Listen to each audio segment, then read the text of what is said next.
صلى الله عليه وسلم هذا الذي تحرق له العرش وفتحت له أبواب السماء وشهده 70,000 من الملائكة لقد ذم ذمة ثم فرج عنه رواه النسائي عن عائشة رضي الله تعالى عنها عن النبي صلى الله عليه وسلم قال إن للقبر زغطة ولو كان أحدا ناجيا منها نجا منها سبع معاذ ابن معاذ عن ابن عباس رضي الله تعالى عنه قال قال رسول الله صلى الله عليه وسلم لو نجا أحد من ذمة القبر نجح سبع المعاذ ولقد ذم ذمة ثم روخى عنه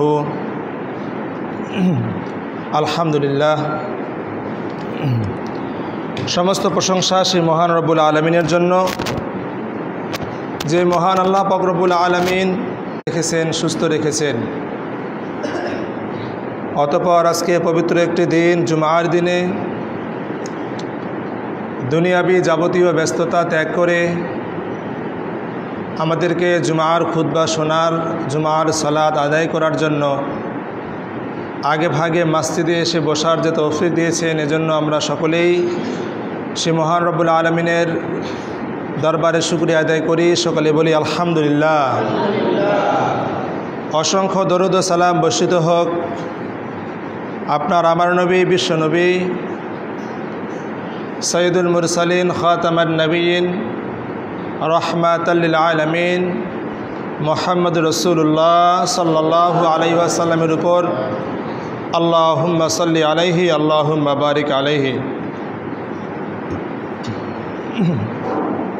সম্মানিত উপস্থিতি, মহান আল্লাহ পাক রব্বুল আলামিন মানুষকে সৃষ্টি করেছেন। মানুষের জন্য তিনি একটি সময় নির্ধারণ করে দিয়েছেন। এই সময় যখন শেষ হয়ে যাবে, তখন মানুষের মৃত্যু চলে আসবে। মানুষের মৃত্যু হবে এবং মৃত্যুর পরবর্তী জীবন যে একটা আছে, এই মৃত্যুর পরবর্তী জীবনের যে অবস্থা, সেখানে কি হবে না হবে মহান রব্বুল আলামিন কিন্তু আমাদেরকে সেটা জানিয়ে দিয়েছেন। মানুষের মৃত্যুর আযাব হবে, যন্ত্রণা হবে ঈমান অনুসারে। যে ব্যক্তি যত বেশি ঈমানদার হবে, ওই ব্যক্তি তত বেশি সাপোর্ট পাবে এবং সে সুযোগ সুবিধা গ্রহণ করবে। আর যে ব্যক্তি বদকার হবে, অসৎ চরিত্রের হবে, আল্লাহর নাফরমানি করবে, আল্লাহর বেঁধে দেওয়া সময়গুলোকে কাজে না লাগাবে, আল্লাহ পাক রব্বুল আলামিন তাদেরকে পাকড়াও করবেন, আযাব দিবেন। এবং আল্লাহর বান্দাকে যে আল্লাহ আযাব দিবেন, আল্লাহর বান্দা এবং আল্লাহর মাঝে কোনো মাধ্যম থাকবে না। আল্লাহ তাআলা যেভাবে সৃষ্টি করেছেন, তার সৃষ্টি করার পাওয়ার আছে, অধিকার আছে। সেই সৃষ্টিকর্তাই কিন্তু তার সৃষ্টিকে আযাব দিতে পারেন এবং রহমত করতে পারেন, দয়া করতে পারেন। আল্লাহ পাক রব্বুল আলামিন যদি সারা পৃথিবীর সমস্ত সৃষ্টিকুলকে আযাব দেন কোনো কারণ ছাড়াই, তারপরেও এটা আল্লাহ তাআলার জুলুম হবে না। এবং আল্লাহ তাআলা নিজেও বলছেন ওয়ালা ইউআখিযুকুম, আল্লাহ পাক রব্বুল আলামিন যদি পাকড়াও করতেন পাপের কারণে, অন্যায়ের কারণে, তাহলে তিনি পৃথিবীর কোনো কিছুকেই ছাড় দিতেন না। তিনি সমস্ত জীবজন্তুকেই শাস্তি দিতেন, প্রহার করতেন, আযাব দিতেন, পানিশমেন্ট দিতেন। কিন্তু মহান রব্বুল আলামিনের একটা সুপরিকল্পনা আছে, আল্লাহর একটা টার্গেট আছে। আল্লাহ পাক রব্বুল আলামিন মানুষকে সৃষ্টি করেছেন, মানুষকে ছেড়ে দিয়েছেন, তাকে সময় দিয়েছেন, হায়াত দিয়েছেন, তাকে যৌবন দিবেন, বার্ধক্যকাল আসবে। এর মাধ্যমে বোঝা যায় আল্লাহ পাক রব্বুল আলামিন আপনার আমার দ্বারা কিছু করাতে চাচ্ছেন। তিনি মানুষের উপরে একটা পরীক্ষা চাপিয়ে দিয়েছেন এবং মানুষের প্রত্যেকটা দিন, প্রত্যেকটি রাত এবং এক কথায় বলতে গেলে মানব জীবনের প্রতিটি সময় যেন একটা পরীক্ষার মধ্যে যাচ্ছে। সম্মানিত উপস্থিতি, আমি আলোচনার শুরুতে বলতে চাই অত্যন্ত দুঃখের সাথে আল্লাহ পাক রব্বুল আলামিন আমাদের বাংলাদেশের উপর রহম করুক, আল্লাহুম্মা আমিন বলেন। আপনারা জানেন, যারা অনলাইনে আছেন বা যারা সোশ্যাল মিডিয়া থাকেন, ইদানিং জুলাই মাসের 15 তারিখের পর থেকে এ পর্যন্ত আমাদের দেশে অনেকে মারা গিয়েছেন, অনেকে পুলিশের গুলিতে আহত হয়েছেন, কেউ মারা গিয়েছেন, অনেককে গুম করা হয়েছে, অনেকেই মধ্যরাতে বাড়ি থেকে নিয়ে যাওয়া হয়েছে। কারণ হচ্ছে বর্তমানে আমাদের দেশের ইউনিভার্সিটি লেভেলে যেগুলো স্টুডেন্ট আছে, যারা মেধাবী, মার্জিত, সভ্য, ভদ্র এবং যে সমস্ত স্টুডেন্ট এবং ছাত্ররা কোনো প্রকার রাজনৈতিক দলের সঙ্গে সম্পৃক্ত নয়, তারা তাদের ন্যায্য দাবি আদায়ের লক্ষ্যে মাঠে নেমেছে। তারা চাচ্ছে যে আমরা মেধাবী, আমরা পড়াশোনা করি, পড়াশোনা করে আমাদের মেধার মূল্যায়ন করতে হবে। আমরা জানি বাংলাদেশের 64% লোক, একটা সমীক্ষা এসেছে, বাংলাদেশের 64% লোক কৃষির সঙ্গে জড়িত, কৃষিকাজের সাথে। বাংলাদেশের প্রধান খাত হচ্ছে কৃষি খাত। প্রত্যক্ষভাবে অথবা পরোক্ষভাবে বাংলাদেশের 64% লোক কৃষিকাজের সাথে সম্পৃক্ত, ঠিক কিনা বলেন?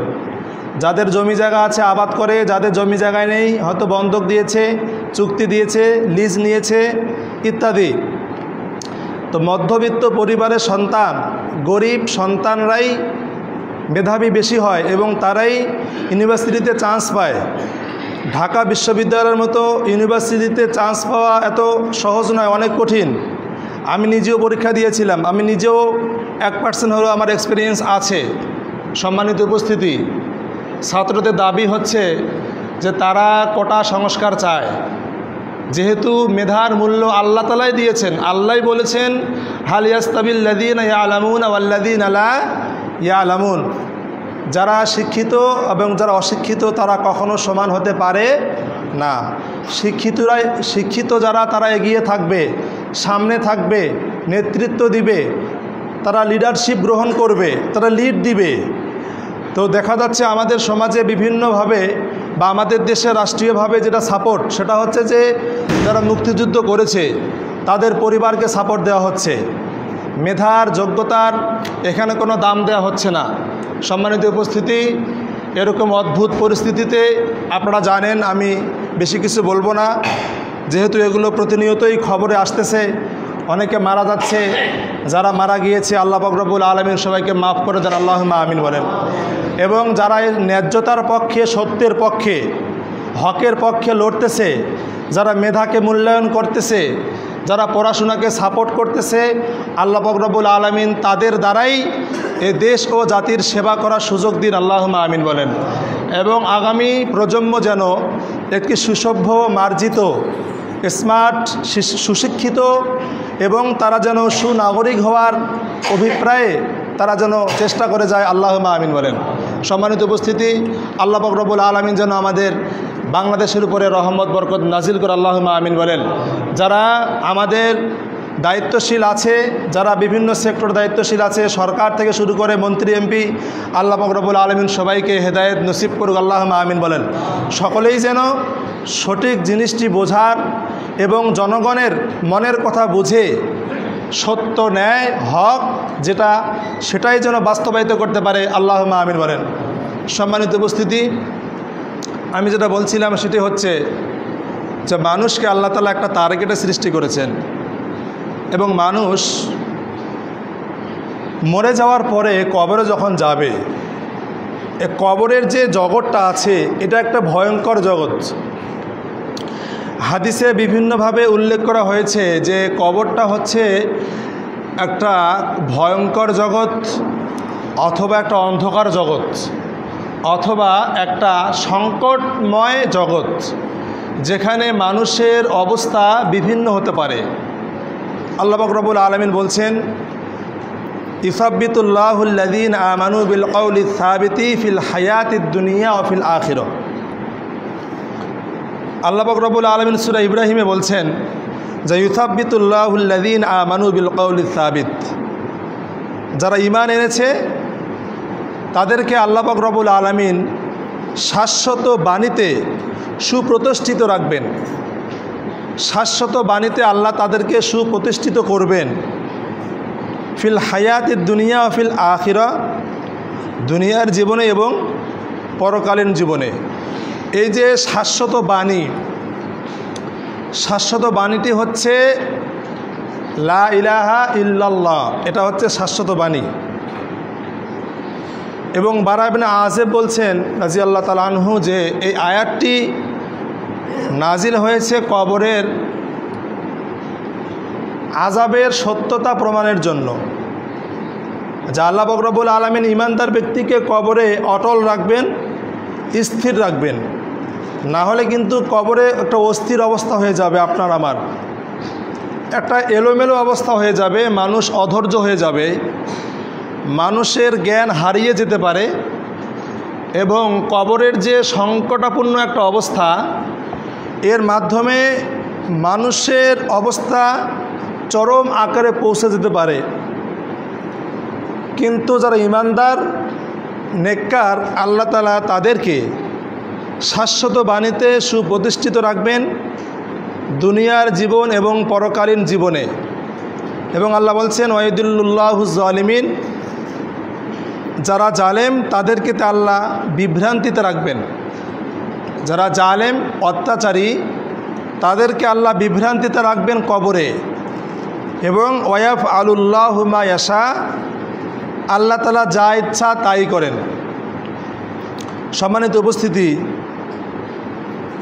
কবরের জগৎ হচ্ছে একটি অন্ধকারময় পূর্ণ জগৎ। কবরে এটা হচ্ছে একটা অন্ধকারাচ্ছন্ন জায়গা। আল্লাহ পাক রব্বুল আলামিন ফেরাউনের দলবলকে আদখিলু আলা ফিরআউন আশাদ্দাল আযাব, আল্লাহ বলছেন আমি ফেরাউনের পরিবারকে, তার দলবলকে কঠিন শাস্তিতে নিক্ষেপ করব।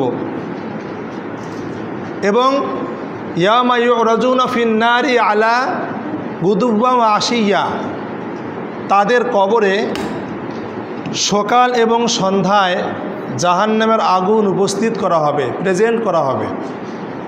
যারা ফেরাউনের দলবল, তাদের কবরে সকাল এবং সন্ধ্যায় জাহান্নামের আগুন পরিবেশন করা হয়। ইয়ামা ইউরাজুনা, আল্লাহ বলছেন তাদের কবরে সকাল এবং সন্ধ্যায় জাহান্নামের আগুন প্রেজেন্ট করা হয়, উপস্থিত করা হয়, তাদেরকে জাহান্নামের আগুন দেখানো হয়। অর্থাৎ কিয়ামতের পরে তাদেরকে আল্লাহ তাআলা স্থায়ীভাবে এই জাহান্নামের আগুনে রেখে দিবেন। এবং তাদের কবরগুলো হচ্ছে জাহান্নামের বাতাসে, জাহান্নামের আযাবে পরিপূর্ণ। সম্মানিত উপস্থিতি, একটি হাদিস আমি আপনাদেরকে বলতে চাই শুরুতেই। সেটি হচ্ছে একজন সাহাবী, বিখ্যাত সাহাবী আবু হুরায়রা রাদিয়াল্লাহু তাআলা আনহু, তিনি বলছেন আন্না ইমরাতান সাউদা, একজন কালো মহিলা ছিল, কানাত তাকুমুল মসজিদ আও শাবান, সে মসজিদে ঝাড়ু দিত। সুবহানাল্লাহ। মহিলা মানুষ, মহিলারা আল্লাহর ঘর সাফ করতে পারে, এটা জায়েজ আছে। আমি আগে যে মসজিদে ছিলাম আলহামদুলিল্লাহ, সেখানে ফজরের সালাতের পরেই এলাকার 5-7 জন মহিলা এসে পুরা মসজিদটা ধুয়ে দিয়ে যাইত। আলহামদুলিল্লাহ, তারা বোরকা পরে আসতো, ওযুখানা মসজিদ তারা ধুয়ে পরিষ্কার করে ধুয়ে মুছে একবারে সামনের বারান্দা সহ ঝাড়ু দিয়ে যেত। এটা একটা ফজিলতের কাজ। আল্লাহর ঘর ঝাড়ু দেওয়াটা এটা খুবই গুরুত্বপূর্ণ একটা কাজ। সম্মানিত উপস্থিতি, তো আবু হুরায়রা বলছেন যে একজন কালো মহিলা, খুবই কালো, তিনি আল্লাহর ঘর মসজিদে নববী ঝাড়ু দিতেন। ফাফাকাদাহা রাসূলুল্লাহ সাল্লাল্লাহু আলাইহি ওয়াসাল্লাম, রাসূল সাল্লাল্লাহু আলাইহি ওয়াসাল্লাম একদিন দেখলেন ওই মহিলাটা আর নেই। তিনি প্রতিদিন ঝাড়ু দিতেন, কিন্তু একদিন তিনি ঝাড়ু দেওয়ার জন্য মসজিদে আসেন নাই। ফাসআলা আনহা আও আনহু ফাকালা মাতা, রাসূল সাল্লাল্লাহু আলাইহি ওয়াসাল্লাম বলছেন ওই কালো মহিলাটা কই, যেই মহিলাটা এই মসজিদ ঝাড়ু দিত। ফাকালু, সাহাবীরা বলল মাতা, হে আল্লাহ রসুল, ওই কালো মহিলাটা গতকাল রাতে মারা গেছে। ইন্না লিল্লাহি ওয়া ইন্না ইলাইহি রাজিউন, যেহেতু উনি মারা গেছে, কবরে চলে গেছে, এজন্য উনি আর আজকে মসজিদে ঝাড়ু দেওয়ার জন্য আসতে পারেন নাই। তারপর কি হলো, ফাকালা আফালা কুনতুম আযানতুমুনি, রাসূল সাল্লাল্লাহু আলাইহি সাল্লাম বললেন তোমরা আমাকে জানাওনি কেন? ওই মহিলা মারা গেল, তারা জানাজা হলো, তাকে তোমরা মাটিতে পুঁতে রাখলা, দাফন করলা, আমাকে যে খবর দিলা না, কেন খবর দিলা না? রাবি বলেন যে সাহাবীরা এটা খুবই সামান্য বিষয় মনে করেছিল, একজন মহিলা মারা গেছে, রাতের বেলা তাকে মাটি দিয়ে দিয়েছে। কিন্তু আল্লাহ রসুল এই বিষয়টা সামান্য মনে করেননি, তিনি তারা জানাজা পড়াতে পারেননি, যেতে পারেননি। তিনি বলছেন কেন তোমরা আমাকে খবর দিলা না? এবার দেখেন কি হলো, ক্বালা ফাকান্নাহুম যাগরু, দেখিয়ে দাও ওই মহিলা মারা গেছে, ওই মহিলার কবরটি তোমরা আমাকে দেখিয়ে দাও। ফাকালা দুল্লুনি আলা কবরিহি, তারা রাসূল সাল্লাল্লাহু আলাইহি সাল্লাম কবর, সাহাবীরা আল্লাহ রসুলকে দেখাইয়ে দিলেন যে ও বছর পরে আসছেন, আপনি তারপরেও তার কবরের পাশে জানাজা পড়তে পারবেন, এটা জায়েজ রয়েছে। আল্লাহ রসুল সাল্লাল্লাহু আলাইহি সাল্লাম ওই মহিলার কবরের পাশে দাঁড়িয়ে তিনি একাকী জানাজা সালাত আদায় করলেন। আদায় করার পর তিনি বললেন শোনো, ইন্না হাযিহিল কুবুরা মামলুআতুন যুলমাতান আলা আহলিহা, নিশ্চয়ই এই কবরগুলি তার অধিবাসীদের জন্য ভীষণ অন্ধকার ছিল। এই প্রত্যেকটা কবরে খুবই অন্ধকার ছিল, কবরে কোনো আলো ছিল না। ওয়া ইন্নাল্লাহ আযজা ওয়া জাল্লা ইউনাউবিরুহা লাহুম বিসালাতি আলাইহিম, আমি এখানে সালাত আদায় করলাম, আমার সালাত আদায় করার কারণে আল্লাহ পাক রব্বুল আলামিন কবরগুলোকে আলোকিত করে দিয়ে দিলেন। সুবহানাল্লাহি ওয়া বিহামদিহি সুবহানাল্লাহিল আযীম। দেখেন আল্লাহ রাসূল সাল্লাল্লাহু আলাইহি ওয়াসাল্লাম শুধু ওই কালো মহিলা, যেই মহিলা ঝাড়ু দিত, তার কবরে জানাজা সালাত পড়লেন। আল্লাহ পাক রব্বুল আলামিন তার জানাজা সালাতের উসিলায় প্রত্যেকটা কবরগুলোকে আলোকিত করে দিয়ে দিলেন। এজন্য কবরের পাশে যদি কখনো যান, সেখানে অবশ্যই একটা দোয়া পড়বেন, আসসালামু আলাইকুম আহলাদ দিয়ারি মিনাল মুমিনিনা ওয়াল মুসলিমিন ওয়া ইন্না ইনশাআল্লাহু বিকুম লাহিকুন নাসআলুল্লাহ লানা ওয়া লাকুমুল আফিয়া। এই দোয়াটা পড়বেন। আমাদের সমাজে আমরা একটা দোয়া পড়ি, আসসালামু আলাইকুম ইয়া আহলাল কুবুরি, পড়ি না? ইয়া আহলাল কুবুরি, এই দোয়াটা পড়বেন না, এই হাদিসটা জয়ীফ, দুর্বল হাদিস, এটা আমল করা যাবে না। সম্মানিত উপস্থিতি, একটা কথা খেয়াল রাখবেন, মৃত ব্যক্তিকে যখন কবরে রাখা হয় তখন কবর তাকে আলিঙ্গন করে চাপ দেয়, যা থেকে ছোট বড় ভালো মন্দ নেককার বদকার কেউ রেহাই পায় না। একটি হাদিসের মধ্যে এসেছে, ইবনে উমর রাদিয়াল্লাহু তাআলা আনহু তিনি বলছেন, হাযাল্লাযী তাহাররাক লাহু আরশ, সাদ রাদিয়াল্লাহু তাআলা আন তিনি মারা গেলেন। সাদ রাদিয়াল্লাহু তাআলা আনহু তিনি আনসারদের নেতা ছিলেন, তিনি মারা গেলেন। খুবই একজন পরহেজগার সাহাবী, তিনি আহত হয়েছিলেন, তার পায়ে আঘাত লেগেছিল, তার পা থেকে রক্ত বের হয়েছিল, কয়েকদিন রক্ত বের হয়ে তিনি রক্তক্ষরণে মারা যান। তো আব্দুল্লাহ ইবনে ওমর বলছেন, সাদ এমন ব্যক্তি, তিনি যখন মারা গেলেন, তাহাররাকা লাহুল আরশু, আল্লাহর আরশটা কেঁপে উঠল। বলুন সুবহানাল্লাহ। এত ভালো মানুষ, আল্লাহর আরশটা কেঁপে উঠছে, এত ভালো মানুষ, তিনি মারা যাওয়ার সাথেই আল্লাহর আরশ কেঁপে উঠেছে। লাহু আবওয়াবুস সামা, এবং আকাশের দরজা খুলে দেওয়া হয়েছিল। তারপরে কি হলো? ওয়াশাহিদাহু সাবউন আলফা মিনাল মালাইকা, আসমান থেকে ৭০,০০০ ফেরেশতা সাদ রাদিয়াল্লাহু তাআলা আনহুর জানাজার সালাতে পার্টিসিপেট করেছিল। বলুন সুবহানাল্লাহ। এত বড় একজন সাহাবী, এত মহান একজন সাহাবী, যিনি মারা যাওয়ার সাথেই আল্লাহর আরশটা কেঁপে উঠল, আসমানের সমস্ত দরজা খুলে গেল, আসমান থেকে ৭০,০০০ ফেরেশতা তার জানাজার সালাত পড়ার জন্য দাঁড়িয়ে গেল। মাটিতে পা রাখার জায়গা নাই। ৭০,০০০ ফেরেশতা যদি এক জায়গায় দাঁড়িয়ে যায়, আপনারা বলেন কত বড় জায়গা লাগতে পারে? ৭০,০০০ মানুষ যদি একটা ময়দানে জানাজা সালাতে দাঁড়িয়ে যায়, কত সময় লাগতে পারে? সাদ রাদিয়াল্লাহু তাআলা আনহু তিনি মারা গেলেন, তার জানাজায় ৭০,০০০ ফেরেশতা চলে আসলো। আল্লাহ রসুল বলছেন, লাকাদ জাম্মা জুম্মাতান, কিন্তু এই ব্যক্তিরও কবরে একটা চাপ হয়েছিল। আল্লাহু আকবার বলেন। সাদ রাদিয়াল্লাহু তাআলা আনহু তার কবরে একটা চাপ দিয়েছে। যেই সাদের জানাজায় ৭০,০০০ ফেরেশতা, যেই সাদের জানাজার সালাত আল্লাহ রসুল নিজে পড়েছেন, যেই সাদের জানাজার সালাত পড়ার জন্য আসমানের দরজা খুলে দেওয়া হয়েছিল, আল্লাহ আরশটা কেঁপে উঠেছিল, সাহাবীরা মর্মাহত হয়েছিলেন। এই মহান একজন সাহাবীর কবরটা চাপ দিয়েছিল, একটা কবর একটা তাকে চাপ দিয়েছিল। আব্দুল্লাহ ইবনে ওমর বলছেন, সুম্মা ফুররিজা আনহু, অতঃপর কবরের মাটিগুলো সরে যায়। বলুন সুবহানাল্লাহ।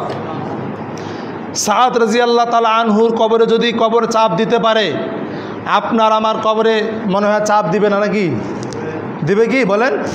এবার আসেন দেখেন, আল্লাহ নবীর একজন স্ত্রী, তিনি বলছেন, আয়েশা রাদিয়াল্লাহু তাআলা আনহা, তিনি বলছেন, শোনো, ইন্নালিল কবরি যাক্তাতান ওয়ালাউ কানা হাদান নাজিয়ান মিনহা নাজা মিনহা সাদ ইবনে মুআজ, নিশ্চয়ই কবরের একটি চাপ আছে, কবরের একটি নিষ্পেষণ আছে। কেউ যদি এই চাপ থেকে পরিত্রাণ পেত, সাদ ইবনে মুআজ তা থেকে পরিত্রাণ পেতেন। যেহেতু সাদ ইবনে মুআজ তিনি কবরের চাপ থেকে রেহাই পাননি, পৃথিবীর কোনো ব্যক্তি কবরের চাপ থেকে মুক্তি পেতে পারে না। সম্মানিত উপস্থিতি, এবার দেখেন, রাসূল সাল্লাল্লাহু আলাইহি ওয়াসাল্লাম, জাবের ইবনে আব্দুল্লাহ তিনি বলছেন, সাদ ইবনে মুআজ রাদিয়াল্লাহু তাআলা আনহু যখন মৃত্যুবরণ করলেন, আমরা রাসূল সাল্লাল্লাহু আলাইহি সাল্লামের সাথে তার জানাজা সালাতে চলে গেলাম। যেই জানাজা সালাতে ৭০,০০০ ফেরেশতা চলে আসছে, সেখানে আল্লাহ রসুল প্রেজেন্টেশন করেছেন, প্রেজেন্ট আছেন, জানাজা শুরু হবে। ৭০,০০০ ফেরেশতা তাকবীর দিয়েছে, আল্লাহু আকবার। ফেরেশতাদেরকে দেখে আল্লাহ রসুল সাল্লাল্লাহু আলাইহি সাল্লাম মাটিতে পা রাখার জায়গা পান না, এত ফেরেশতা, ৭০,০০০ ফেরেশতা দাঁড়িয়ে গেছে, সবাই তাকবীর দিয়েছে, আল্লাহু আকবার। ফেরেশতারা হাত বুকে বেঁধেছে, সবাই এখন তাকবীর দিবে। সাহাবীরা বললেন, আমরা আল্লাহ রসুলের সাথে সাদ ইবনে মুআজের জানাজায় চলে গেলাম। জানাজা করার পর সাদ রাদিয়াল্লাহু তাআলা আনহুকে মাটিতে রাখা হলো। মাটিতে রাখার পরে তার কবরের উপরে মাটি দিয়ে সমান করা হলো। আল্লাহ রসুল সাল্লাল্লাহু আলাইহি সাল্লাম তখন সেখানে অনেক সময় আল্লাহর তাসবিহ পাঠ করলেন, আমরাও তাসবিহ পাঠ করলাম। আল্লাহ নবী তাকবীর দিলেন, আমরাও তাকবীর দিলাম। অতঃপর আমরা বললাম, হে আল্লাহ রসুল, আপনি কেন তাসবিহ এবং তাকবীর পাঠ করলেন? আল্লাহ রসুল বলছেন, শোনো, আমি বলি তোমাদেরকে, এই যে সাদ ইবনে মুআজ, এই নেককার ব্যক্তির কবরটা অত্যন্ত সংকীর্ণ হয়ে গিয়েছিল, কবরের মাটি তাকে চাপ দিয়েছিল। আমি আল্লাহু আকবার বলার সাথেই মাটিগুলো সরে গেল। সুবহানাল্লাহ। আমি আল্লাহু আকবার যখন বললাম, তার কবরটা প্রশস্তময় হয়ে গেল। এই জন্য আমি তাকবীর পাঠ করলাম। আল্লাহ রাসূল সাল্লাল্লাহু আলাইহি সাল্লাম জানতে পারলেন তার কবরের একটা চাপ আসতেছে, আল্লাহ তাকে দেখিয়ে দিয়েছেন। সম্মানিত উপস্থিতি, এবার দেখেন আমাদের সমাজে অনেক ছোট বাচ্চা মারা যায়, কোলের শিশু মারা যায়, অপ্রাপ্ত বয়স্ক সন্তান মারা যায়। এই ছোট্ট বাচ্চাগুলোকেও কবর একটা চাপ দিবে। ভয়ঙ্কর একটা জায়গা হচ্ছে কবর। এই কবরের কথা বর্ণনা করতে করতে আল্লাহ রাসূল সাল্লাল্লাহু আলাইহি ওয়াসাল্লাম কেঁদে ফেলতেন। আল্লাহ রাসূল সাল্লাল্লাহু আলাইহি ওয়াসাল্লাম একটি জানাজায় কবরের আযাবের কথা বলে এমন কান্না করে ফেললেন, কবরের আযাবের ভয়ে আল্লাহ রসুলের চোখের পানিতে ওই কবরের মাটিগুলো কাদা হয়ে গিয়েছিল। আনাস ইবনে মালিক রাদিয়াল্লাহু তাআলা আনহু তিনি বলছেন, উপস্থিতি ভালো করে শুনেন, সম্মানিত উপস্থিতি একটু ভালো করে শুনেন, আমার দিকে তাকান। কবরের জগৎ ভয়ঙ্কর একটা জগৎ। এই জগৎ থেকে পরিত্রাণ যদি কোনো ব্যক্তি না পায়, ওই ব্যক্তি পরবর্তী কোনো স্তরে পরিত্রাণ পেতে পারবে না। যদি আপনি কবরে বাঁচতে পারেন, আপনি পরবর্তী হাসরের মাঠে মিজানের কাছে পুল সিরাত সব জায়গায় পার হয়ে চলে যাবেন, সুবহানাল্লাহ। আর যদি আপনি কবরে আটকে যান, কবরে আপনি এই স্তর পার করতে না পারেন, পরবর্তী প্রত্যেকটা স্তর আপনি পার হতে পারবেন না। আনাস ইবনে মালিক তিনি বলছেন, আন্নান নবী সাল্লাল্লাহু আলাইহি সাল্লাম আলা সাবিয়্যিন আও সাবিয়্যিন, আল্লাহ রসুল একটি মেয়ে বা একটি ছেলে শিশুর জানাজা সালাত আদায় করলেন। আদায় করার পর তিনি বললেন, লাউ নাজা আহাদুন মিন জুম্মাতিল কবরি নাতাজা হাদাস সাবি, তিনি বললেন, শোনো, যদি কেউ কবরের একটা চাপ থেকে মুক্তি পেত, এই শিশুটা মুক্তি পেত। যেহেতু এই ছোট বাচ্চার কবরে একটা চাপ হয়েছে, আলিঙ্গন হয়েছে, অতএব কেউ বাঁচতে পারবে না। একটা হাদিসের মধ্যে এসেছে, আবু আইয়ুব আনসারী তিনি বলছেন, একটি শিশুকে মাটিতে পুঁতে দেওয়া হলো, দাফন দেওয়া হলো। আল্লাহ রসুল তখন বলছেন, যদি কেউ কবরের নিষ্পেষণ থেকে পরিত্রাণ পেত, এই শিশুটি পরিত্রাণ পেত। এই জন্য ছোটো বাচ্চার জানাজার সালাত যখন আদায় করা হবে, তখন একটা দোয়া পড়তে হবে, আল্লাহুম্মা জাআলহু লানা সালাফা ওয়া ফারাতা ওয়া আজরা ওয়া যুখরা। আবু হুরায়রা রাদিয়াল্লাহু তাআলা আনহু তিনি একদিন একটি ছোট বাচ্চার জানাজার সালাত আদায় করলেন।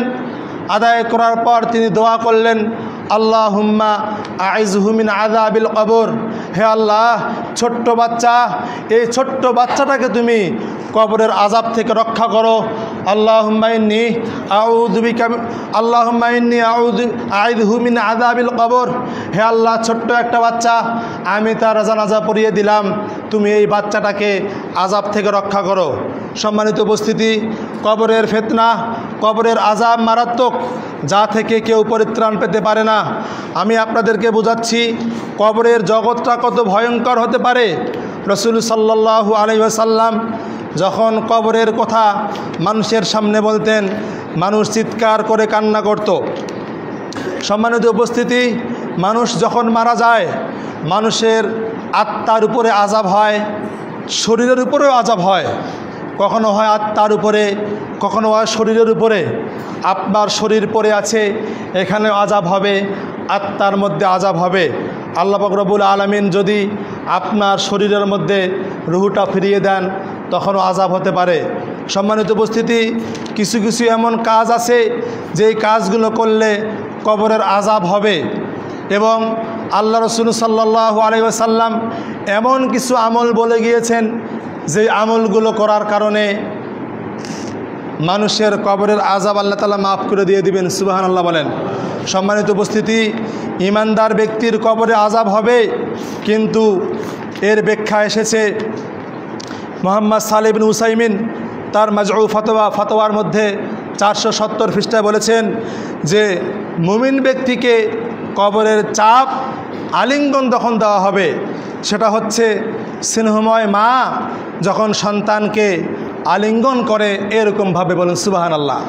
একটা ছোট্ট বাচ্চাকে যখন তার মা কোলে নেয়, এইভাবে জোরে জড়িয়ে ধরে, আদর করে, চুমু খায়, কোলে নেয়, পিঠে নেয়, কত স্নেহ করে। এই মা তার বাচ্চাকে জড়িয়ে ধরে, এটা আদর করার জন্য নাকি বাচ্চাটাকে জোরে চাপ দিয়ে মেরে ফেলার জন্য? বলে আদর করার জন্য জড়িয়ে ধরে। যদি কেউ প্রকৃত ইমানদার হয়ে থাকে, আল্লাহ পাক রব্বুল আলামিন তার কবরটার এমন একটা চাপ দিবে, মা যেভাবে ছোট্ট বাচ্চাকে চেপে ধরে শরীরে আদর করে, এই চাপটা ওইরকম হবে। বলুন সুবহানাল্লাহ। হে আল্লাহ, আপনি আমাদের সবাইকে কবরের আযাব থেকে রক্ষা করুন, আল্লাহুম্মা আমিন বলেন। সাল্লাল্লাহু আলাইহি ওয়াসাল্লাম।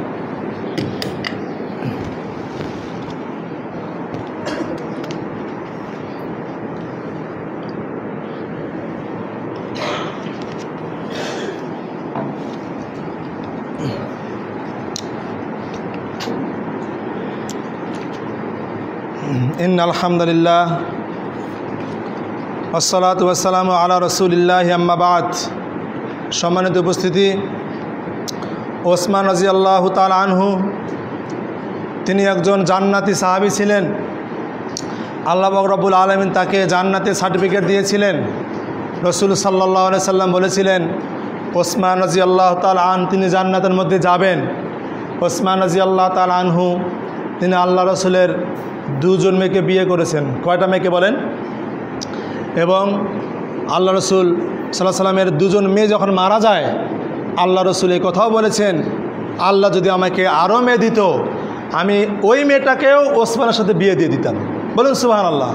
ওসমান রাদিয়াল্লাহু তাআলা আনহু এমন একজন বুজুর্গ সাহাবী ছিলেন, তার দাড়ি চুল সাদা হয়ে গিয়েছিল, তিনি অনেক ধনী ব্যক্তি ছিলেন।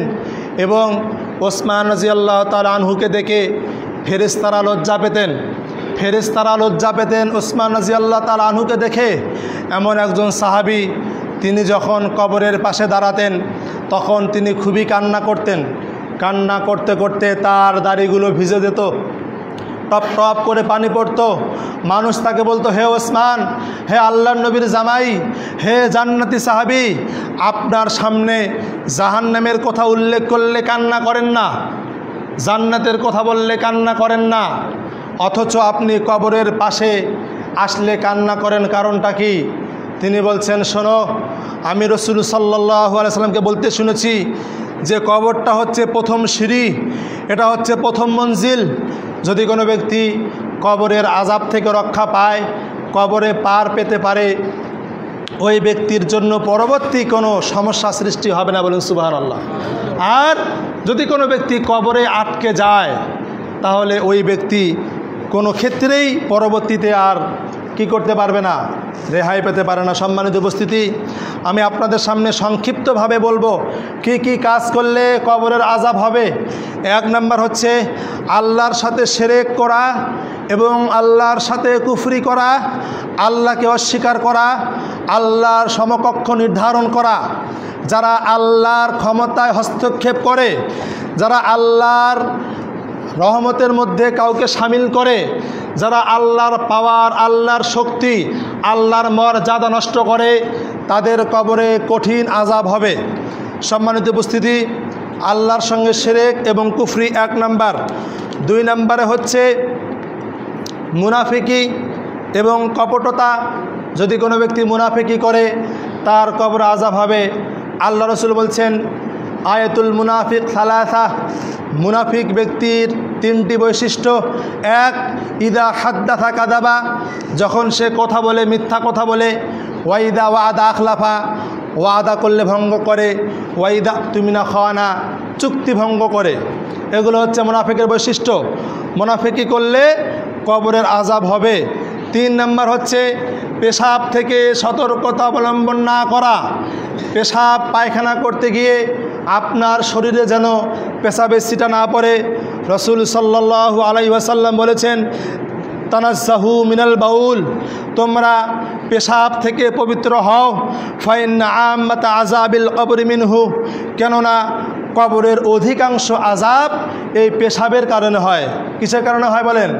পেশাবের কারণে হয়। যদি আপনি পেশাব করে পানি না নেন, অথবা পেশাব করার সময় পর্দা না করেন, অথবা মানুষের সামনে পেশাব করেন, আপনার কবরে আযাব হবে। অতএব এই পেশাব থেকে আপনাকে আমাকে সতর্ক থাকতে হবে। ইবনে আব্বাস বলছেন, আল্লাহ রসুল দুটি কবরের পাশ দিয়ে যাচ্ছিলেন, বহু পুরাতন কবর তিনি যাচ্ছিলেন। তিনি দাঁড়িয়ে বললেন, হে সাহাবীরা, আমি দেখতে পাচ্ছি এই কবর দুটিতে কঠিন আযাব হচ্ছে, অথচ বড় কোনো পাপের কারণে শাস্তি হচ্ছে না।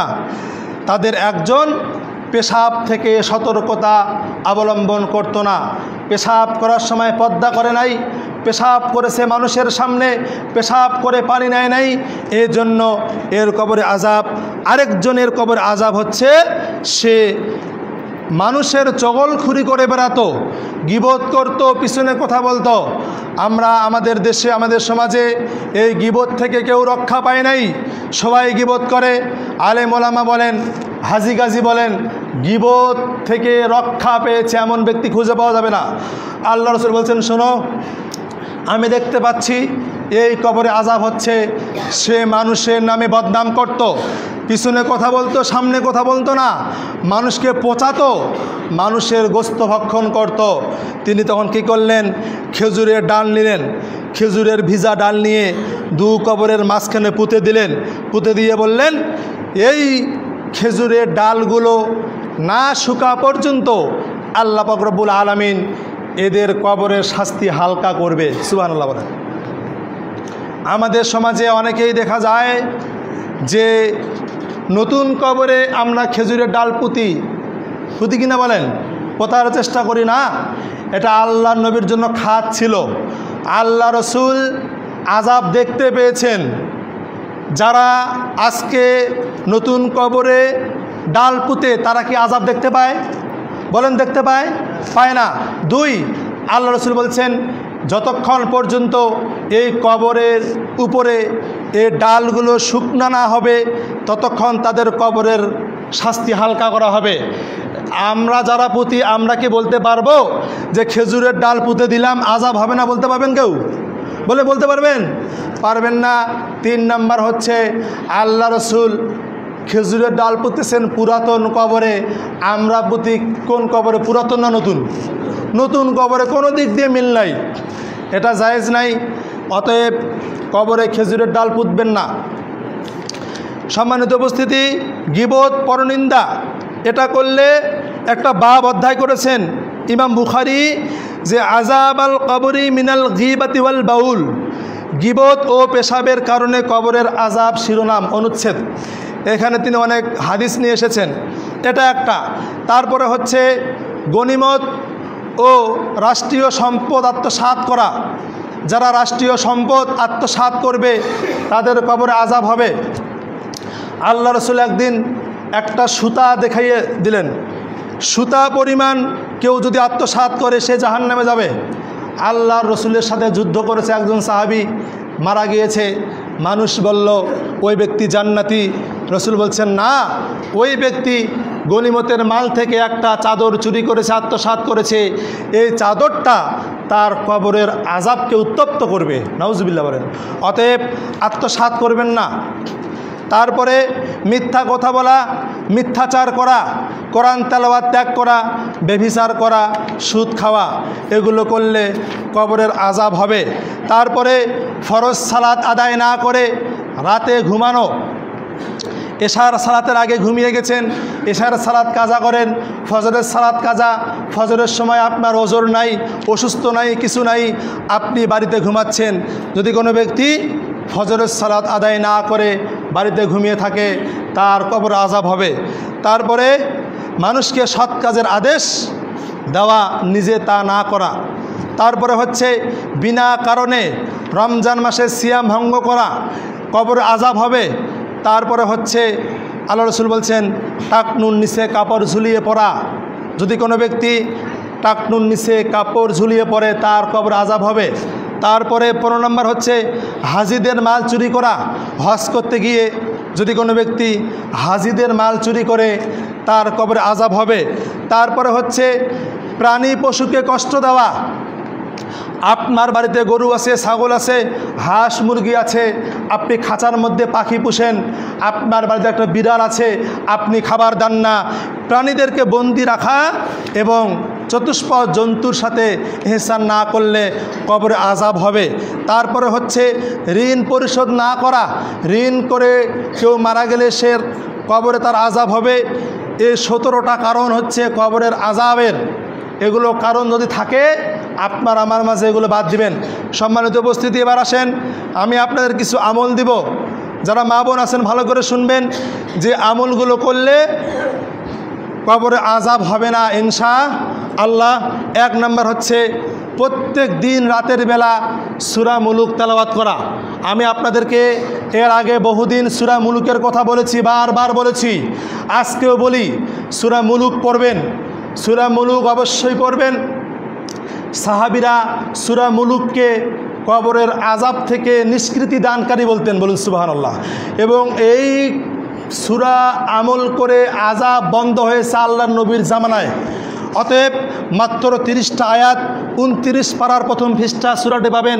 প্রত্যেক দিন ঘুমানোর সময় অবশ্যই আপনারা সূরা মুলুক পড়বেন ইনশাআল্লাহ। বলেন, সূরা মুলুক পড়লে আযাব হবে না। 2 নাম্বার, যদি কোনো ব্যক্তি জুমার দিন রাতে বা দিনে মারা যায় তার কবরে আযাব হবে না। 3 নাম্বার, যদি কোনো ব্যক্তি পেটের সমস্যায় মারা যায় তার কবরে আযাব হবে না।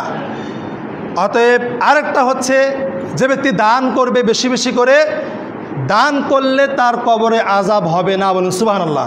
রসুল বলছেন কবরের আযাব চতুর্দিক থেকে আসে, ডান দিক থেকে আসে, বাম দিক থেকে আসে, মাথার দিক থেকে আসে, পায়ের দিক থেকে আসে। তখন মাথার দিক থেকে যদি আযাব আসে, সালাত 5 ওয়াক্ত সালাত ওইদিকে আযাবটাকে ঠেকিয়ে রাখে, বলুন সুবহানাল্লাহ। ডান দিক থেকে আসলে দান যদি কোনো ব্যক্তি করে, এই দান তার কবর আযাবটাকে ঠেকিয়ে রাখে। এবং এই রসুল এই কথাও বলছেন, যদি কোনো ব্যক্তি দান করে, আগুনের মধ্যে পানি দিলে যেভাবে আগুন নিভে যায়, দান যদি কোনো ব্যক্তি করে, ওই দান তার কবরের আযাবকে মিটিয়ে দেয়, বলুন সুবহানাল্লাহ। সূরা মুনাফিকুন আয়াত নম্বর 11। মরার সময় মানুষ দান করতে চায়। আমি আপনাদেরকে বলি, লাইভ বন্ধ করেন ভাই, দান করবেন স্থায়ী দান। আল্লাহ রসুল বলছেন, ইদা মাতাল ইনসান ইনকাতা আনহু আমালু